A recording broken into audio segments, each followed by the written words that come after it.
Well, hello, guys. My name is Mix Hawk, and for those who don't know me, I live in the United States for the last 10 years, and I'm a political analyst and a journalist. And I grew up in the Soviet Union, and I lived in Russia most of my life. Then I lived in Ukraine and Crimea before Putin's regime occupied it. So. Uh, I've been involved into politics in both countries, and I kind of well informed on what's going on there. I've been working for BBC Russian service many, many years ago. I've met Putin when he was nobody. I know a lot of political actors who's acting right now in politics in that region. So since a lot of my American friends asking me questions about, especially when something happened, something like Tucker Carlson interview with Putin, immediately everybody started sending me links and saying, hey, what do you think about this? What do you think about that? And I understand that it's pretty hard to explain it to everybody.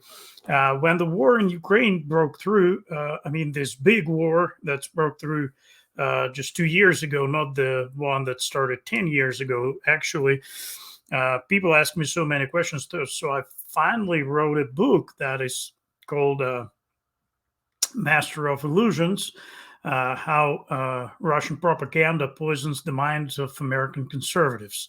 I should explain that I'm absolutely conservative.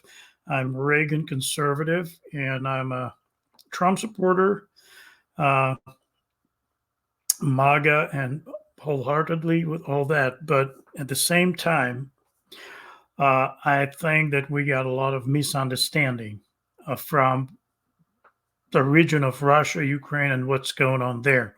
That's why I wrote that book. So now I thought I will do some videos, and I will use, of course, some Tucker Carlson videos, and I will explain what's wrong with it and what's wrong there. And I actually posted on my Facebook that I will do it, and that I will kind of debunk all this interview, and I will go step by step and show exactly what's going on there. But this morning when I woke up, I saw on Truth Social, I saw a short video which I think is more horrible than what Tucker Carlson did with this so-called interview. And that's why I think we need to go through this short after interview, his kind of explanation on what was going on there. And this is why I think that we're gonna watch that thing together. It's just 9 minutes, so I think we could do it, and I will stop it sometimes and explain what is really going on, so you guys could understand what's going on. Here is my Tucker Carlson video, and let's go and let's see what is going on there. Let's listen to him, and then I will explain something. Our interview with Vladimir Putin. We're in an ante room in the Kremlin, waiting for our car to come. Having a cup of coffee. I'm sitting here with the folder, kind of old-fashioned, I haven't even opened it yet, of documents that Putin gave me. I've got my nighttime reading. That was quite an interview. It began in a way I didn't expect at all. I'm still thinking it through. This just happened, so my thoughts are inchoate. But I asked him, of course, the obvious question, which is, why did you move against Ukraine 2 years ago, February 2022? And he had said that he felt a physical threat from NATO within Ukraine, and he was worried they were going to bring nuclear weapons into Ukraine, et cetera, et cetera. So I asked him about that. He launched into, well, you'll see it, but an extremely detailed history going back to the 9th century of the formation of Russia from the tribes into a nation, and Ukraine's part in that, and the Rus, and I was annoyed, and I thought, look, first of all, I'm American, so I asked you a specific question. I want a specific answer. Let's go. And he wouldn't. And I thought, and so I pushed him, and he got annoyed, and I was annoyed, and I thought he was filibustering, and maybe he was to some extent. But I concluded after watching all this, no, that was his answer, or that was the predicate to his answer. The history of the area and the formation of his country and the connection to Ukraine is like the basis or part of the basis for his Ukraine policy. So it was really interesting. Got much more interesting once I realized what this was, which is a window into how he thinks about the region. Well, what I should say right here before we went a little bit further, you guys have to realize that what Putin was telling to Tucker Carlson, and I've heard that he was studying college, he was studying the history, but in fact, he does not know history. That's the problem. I don't know if he studied journalism, but he does know journalism too. But we'll go back to it when I will do the main interview parts. I will explain it more straight with more details. But for what I want to say right now is that, dear Tucker Carlson, it was so interesting because you just don't know the history. Putin was just Putin all kind of BS on you. It has nothing to do with history, what he was telling you.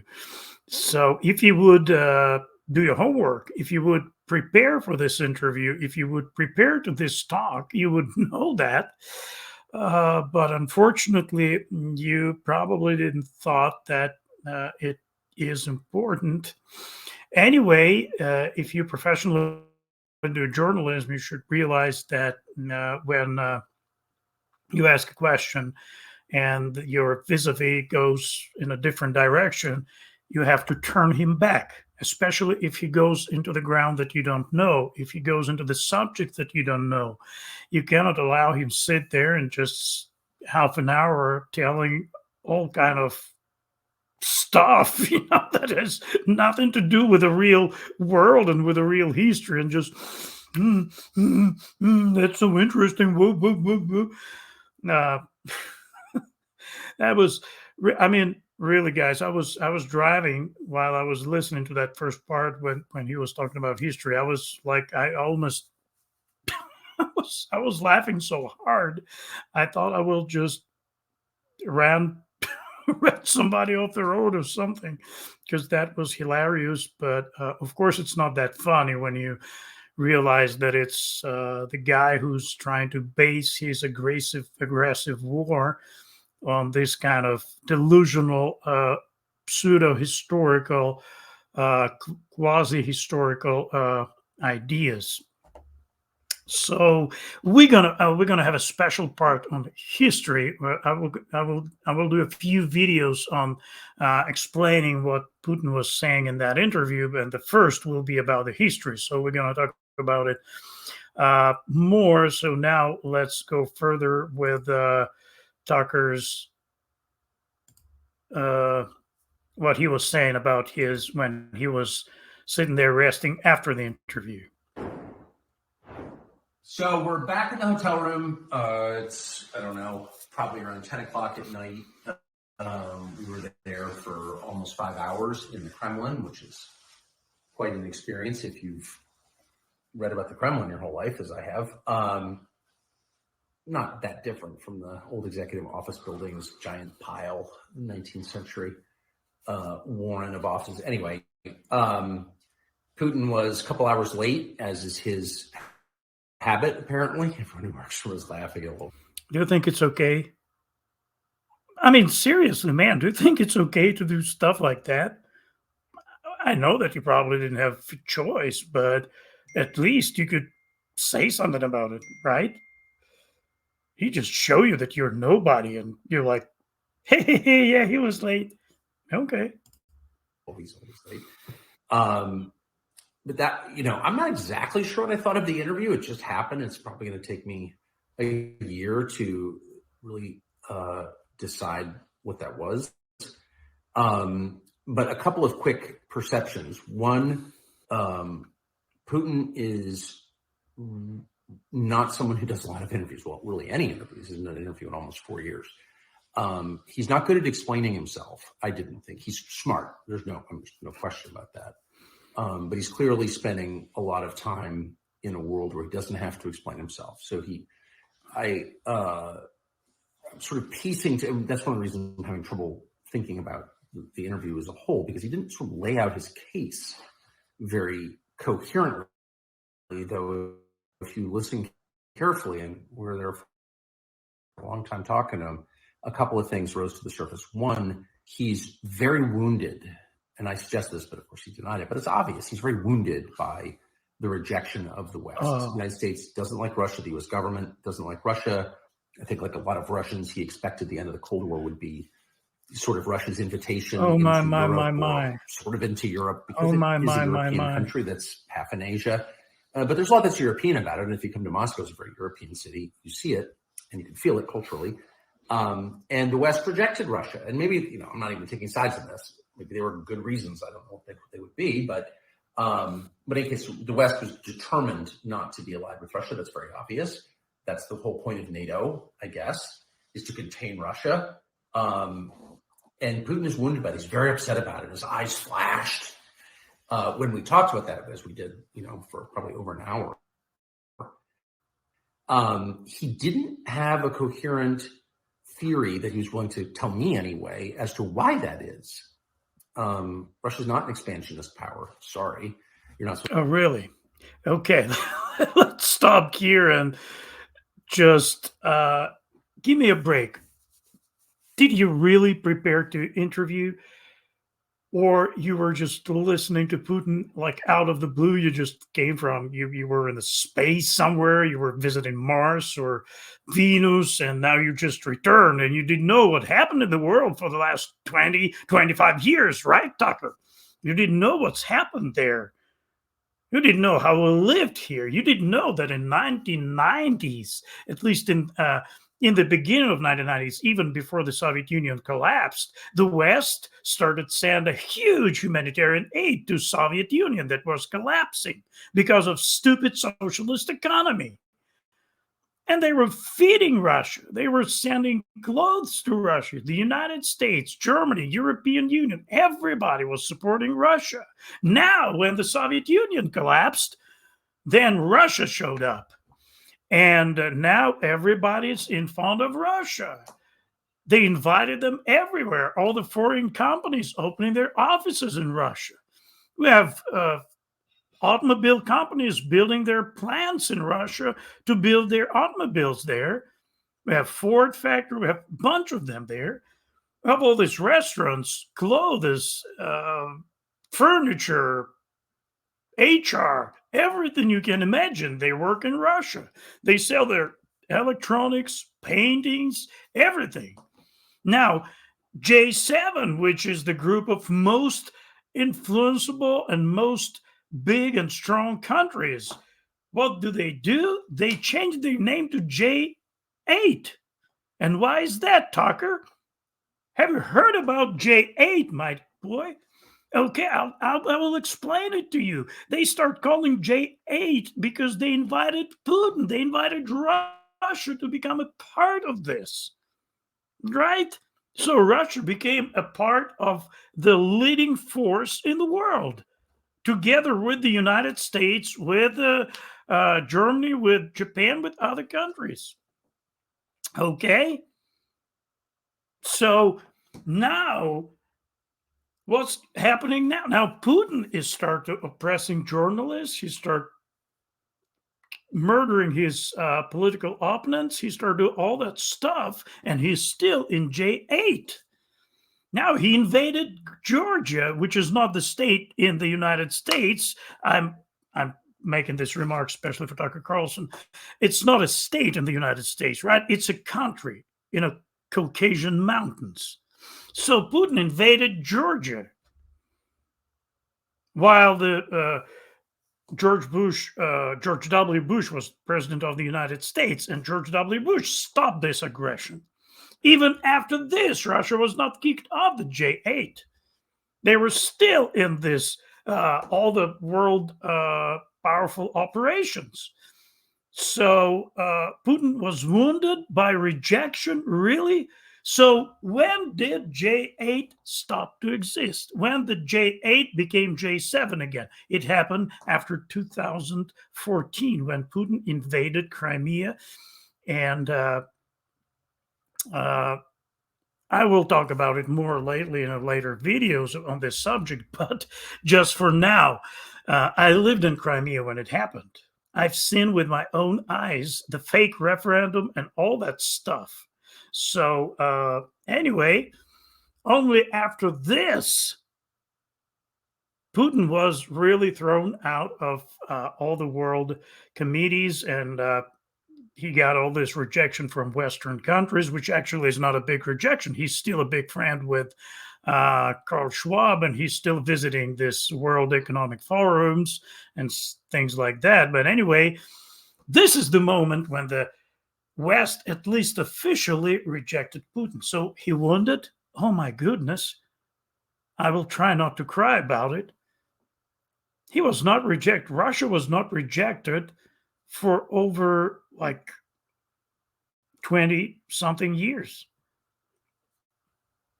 Okay, let's go further with all that stuff that Tucker Carlson brought to us from this his great Putin loving interview. Supposed to say that because all the Tory Newlands and all the okay, I'll move a little bit further here. Russia's too big already. It's the biggest landmass in the world. They only have 150 million people. And they've got, 80 some effectively provinces or semi-independent states, but different nationalities and religions and languages. And I mean, imagine managing all that. They've got more than enough natural resources. They're swimming in natural resources. They don't have. Come on, guy. Don't you know that everybody in Russia speaks Russian? It's not different languages. What are you talking about? And it's not that many different religions also. And they're not like independent states. It's a dictatorship. Everybody's falling into Putin's arms. So it's not that hard to manage it anyway. Okay. Enough people in their view. So the idea that they want to take over Poland, why would you want to do that? Why would you want to do the Ukraine? They just want secure borders. Maybe they're too paranoid about it. Totally possible. Again, not taking sides. But the idea that they're going to roll into Vienna or something, you'd be like an idiot to think that. It's just not true. There's no evidence of it, actually. Well, were there any evidences about invasion into Ukraine or Georgia? No, there were no evidences until they did it.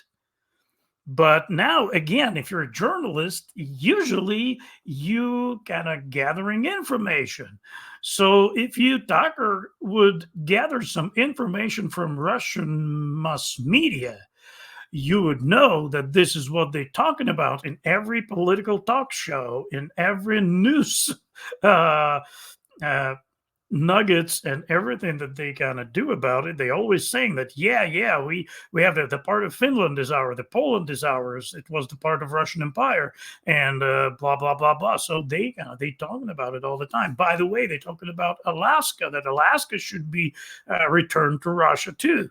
So, what the evidence is, I guess you want to wake up one morning and find out that Russia invaded Alaska, and then it's going to be an evidence, right? Or maybe we should prevent it somehow. I don't know. And the professional liars in Washington really don't know anything about the area or really anything about the world beyond New York, have convinced themselves, or I think he's trying to convince you that this guy's Hitler and he's trying to take this invading land or something. It's like not analogous in any way. Whatever Putin. Look, actually, you're a professional liar. I don't know, are you sitting in DC or somewhere else, but this is what you're doing right now. Because this guy is really like Hitler. That's the fact. And just because you don't want to believe it, just because you just have a sympathy for dictators around the world, not only for Putin, it doesn't mean that he is not, right? So, okay. There's many faults, okay? It's not an expansionist power. So, I can't even recall my point exactly, other than he is, to the extent he's angry, and that it's obvious, he's angry because he feels like, whoa, why? I thought we were going to be friends. And again, maybe that's his fault, but he's definitely mad about it. And the second thing I would say, which I thought was kind of really striking, is that he was willing to admit that he wants a peace deal in Ukraine. Okay, now we came to very, very important point. Now we're talking about that Putin wants the peace deal in Ukraine. So just to remind you, Tucker, and all of you who's watching this, Putin invaded Ukraine. He started a war. He is an aggressor in this war. So if aggressor want a peace, the only thing he can do is just revoke his army from Ukrainian territory. That's it. The war is over, right? It's not like if Ukrainian wants peace, right? They need to win to have a peace. If invader want peace, he can just go back to his country, and peace will come. So, but let's see how Tucker sees the situation. And sort of give it away and just say that out loud. He said it a couple of different times. Again, maybe he's lying in ways I didn't perceive, but he kept saying it. I don't know why he would say it if he didn't mean it. And of course, there is, as a matter of fact,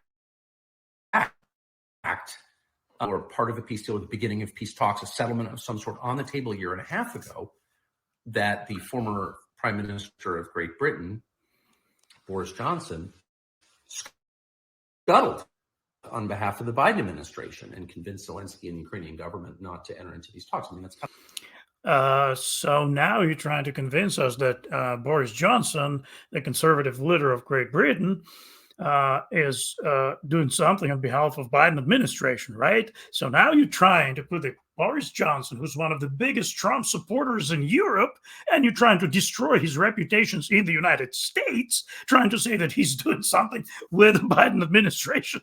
Hey, guy, you're really working for Biden, I think. You has nothing to do with MAGA people. Okay, so let's listen to these lies a little bit more. kind of an established fact. The Israelis were there, they revealed this, and that happened. So, but Putin, for his part, again, even talking about Putin, you feel like I'm flacking for Putin. I'm from La Jolla, California, not flacking for Putin. Please. I'm just trying to assess this rationally.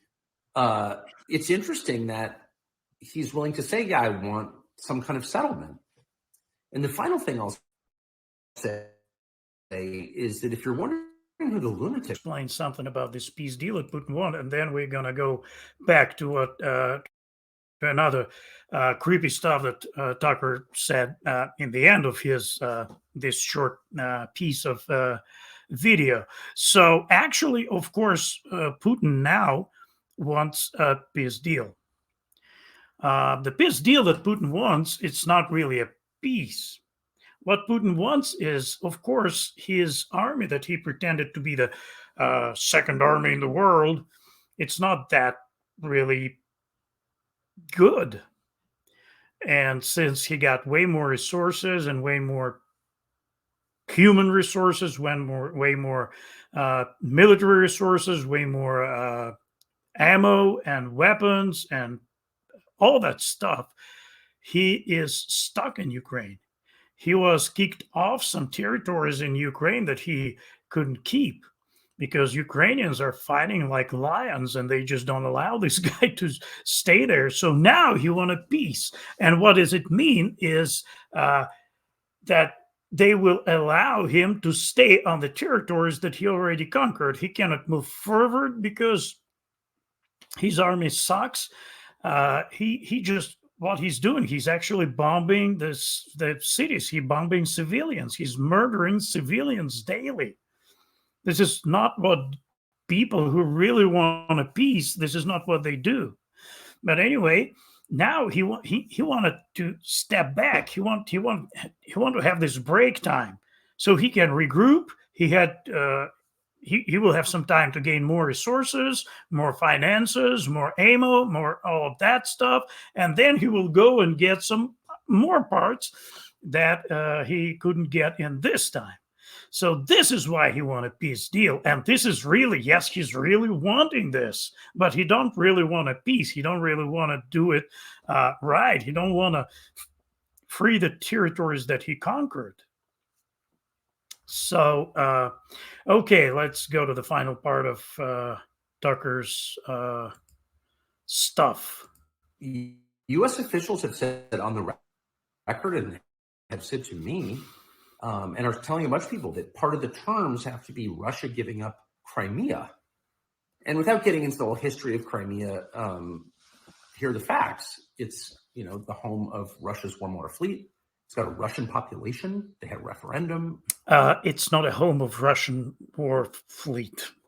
No, they had a military marine base there, but it's not a home. I mean, I can come to your house and stay there, rent a room, and they say that it's my home, but it's actually not. It chose Russia. It's part of Russia. They did not choose Russia. It was invasion and occupation, military occupation. Now, let me explain you something about Crimea. And I think we're done here with Mr. Carlson, because he will further say that because of Crimea, Putin is ready to start a nuclear war. So let me explain something about Crimea. When I lived in the region, and it was 6 years before the invasion, I lived 6 years, 6 last free years of Crimea. We have a bunch of political parties there. It's not like in the United States where you have just 2 parties. There they have a lot of political parties, and then they all get elected, and they have some combined with each other and in a parliament and stuff. So anyway, in Crimea, we had a few political parties that were openly claimed that they want Crimea to secede from Ukraine and join Russia. There were 3 or 4 political parties that were claiming that. They're very small political parties.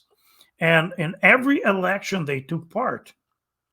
And in every election, all these 4 parties get about 5% of votes.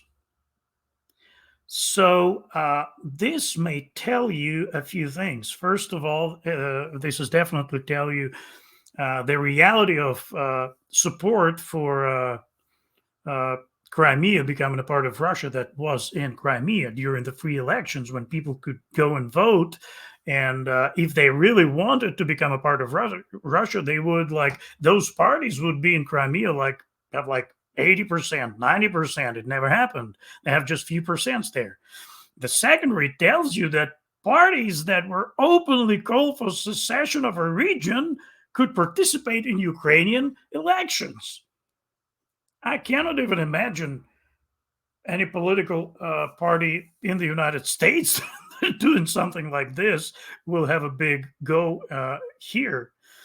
And in Russia, actually, it's up to 7 years in jail if you're just coming up with the idea that some region of Russia should secede. So it's just telling you about freedom, the real freedom in Ukraine. Even anti-Ukrainian parties, political parties, had a voice there. And with that words of Tucker about that Putin is ready to start a nuclear war for Crimea, well, he probably is. I personally do not believe that Russia have a nuclear weapon that is really can work, because nothing is working in Russia. And I personally believe that all that nuclear weapon that left from the Soviet Union, it's too old to actually be a threat to anybody. But even if it is, you have to think about one very important thing.